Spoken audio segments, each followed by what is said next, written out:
Nagluto nga ako na rin chicken dinakdakan. Ari naman ay napakasarap na sa kanin.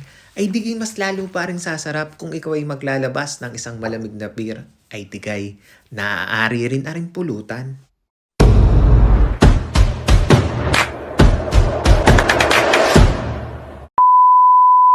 Ay ano ga mga tropa, kamusta ga kayo? Ako si Andy, breadwinner at 8 taon ng caregiver dito sa bansang Israel. Pamilya muna, bago sarili. Samahan nyo nga ako sa isang craving satisfied video. Tama ga ho o isang mapagmatakaw na video. Ay kayo na ang bahala kung alin ho ang tama. Ari na nga, yaman na din lamang at manok na rin lamang ang ating inuulam. Are, gagawa ako ng chicken dinakdakan. At sa wari ko nga'y panamang-panama aring ulam, ay di kay pwede rin pulutan.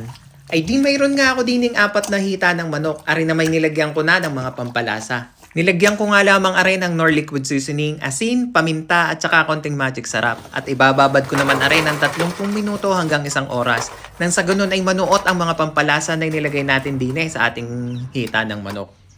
Kung ano nga yung mga pinaglalagay ko din sa ating hita ng manok, ay ganun din ay nilagay ko dito sa ating atay ng manok. At mas masarap naman kapag nga lalahukan mo ng atay ng manok aring ating dinakdakan. Hindi sa puntong nga rin nagdidikit na ako ng uling na ating pag-iihawan ng ating mga karne ng manok. At mas masarap naman kapag iihaw mo ang karne ng ating gagawing dinakdakan. Nang sa ganun ma-achieve natin yung smoky flavor nito. Hindi pagka nga garning nagbabaga na aring ating uling. Ikakalat ko lamang at lalagyan ko na rin ating pang-grill na aray. Tapos ay sisimulan na natin ang pag-iihaw na rin ating karne ng manok. Maya't maya lang ay babalik rin ko lamang ito nang sa ganun ay pantay ang pagkakaluto at saka maganda yung pagkakaluto. Kita nyo gayang mga grill mark na yan ang mas maganda diyan at yan ang magbibigay ng kaunting smoky flavor din sa ating dinakdakan. Kita nyo gayang mga grill mark na yan, yung medyo sunog-sunog na yan sa balat ng manok. Ay iyan ang napakasarap at magbibigay ng smoky flavor dito sa atin ngang dinakdakan. Di sa punto nga babalik rin ko lamang ng bahagyan ng papagay at pagarne nang sa ganun maganda ang pagkakaihaw natin ng ating gagawing dinakdakan. Di sa punto nga ilalagay ko naman na rin ating atay ng manok. Nababad ko na rin doon sa mga pangpalasang aking ginamit kanina. Ipagpapatuloy ko nga lamang ang pag-iihaw ko na rin ating karne ng manok. Hindi naman natin kailangan ng tostado at ang kailangan lamang ay panamang-panama ang pagkakaluto nito. Nang sa ganun ay hindi mawala ang pagka-juicy ng ating karne ng manok. Babalik rin ko nga lamang ng bahagya ng papagayon at papagarne hanggang sa maluto na ating karne ng manok.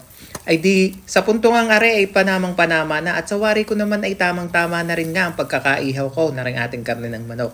Iseset aside ko muna o ilalagay ko muna sa ating isang plato. Nang sa ganun ay may pagpatuloy ko naman ang pag-iihaw na rin ating atay ng manok. Digay kaganda rin nga ng aking pagkakaihaw din Golden brown at saka may grill mark pa aring ating karne ng manok. Di sa punto nga luto na rin aring ating atay ng manok. Sisimulan ko naman aring gayatin ng bahagya nang may tamang sukat lamang nang sa ganun kapag kinain natin ay malalasahan pa rin natin yung atay ng manok. Ari na nga, may tatanong lamang ako sa inyo. Kapag kagaho kayo gumagawa ng garning dinakdakan, ano ho yung mas gusto ninyo? Yung iniihaw o yung piniprito? Ari nga ho ang para sa akin. Kapag kaho inihaw, malalasahan natin yung smoky flavor nito. O yung bagay kapag kinain natin ay mag-melt sa ating dila o malalasahan natin yung lasang usok baga.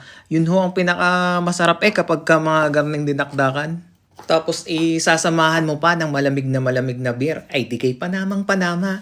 Di kay po pwede rin nga natin na rin iulam at tunay na alam kung mapapa-extra rice kapag mga garning mga padaling ulam ang ating gagawin. Ari na nga, matapos kong gayatin na rin ating atay ng manok, gagawa na tayo ng ating sarsa. Naglagay na ako ng mayonnaise at saka na rin kalamansi. Pinatakan ko na rin ng kaunting mang tomas at saka rin oyster sauce. At saka kaunting paminta na rin at nang sa ganun ay magkaroon na rin ng kaunting lasa. Hahaluin ko nga lamang ng papagayon at papagarne. Ari na nga, ang ating sarsa ng dinakdakan. Kita nyo gayan di kay pagkakakrimi din nga naman ng aking pagkakadali din makalipas nga lamang ang paggagawa ko ng ating sarsa ng dinakdakan dadako naman tayo sa paggagayat na rin ating karne ng manok. Gagayatin ko lamang ng papagarne pahababaga nang sa ganun kapag kinagat natin o kapag kumain tayo na rin ating dinakdakan malalasahan natin talaga aring ating karne ng manok. Kung makikita nyo nga di kapag kaganda ng ating pagkakaluto din sa ating karne ng manok. Hindi baga sa yung dry at juicy pa ang ating karne ng manok. Ay di, matapos kong gayatin aring ating karne ng manok na inihaw, dadako na tayo sa pag-ahalo ng ating dinakdakan.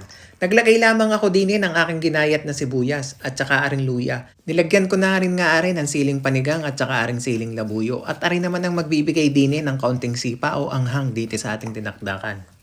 Ay di, hahaluin ko nga lamang aray ng papagayon at papagamnay nang sa ganun ay magsama-sama na aring mga sangkap na pinaggagamit ko din eh. Ay di, para naman nga sa mga magtatanong ng full recipe o dun sa mga sangkap na pinaggagamit ko din sa ating chicken dinakdakan, ay makikita nyo lamang yun dun sa may baba sa may description below.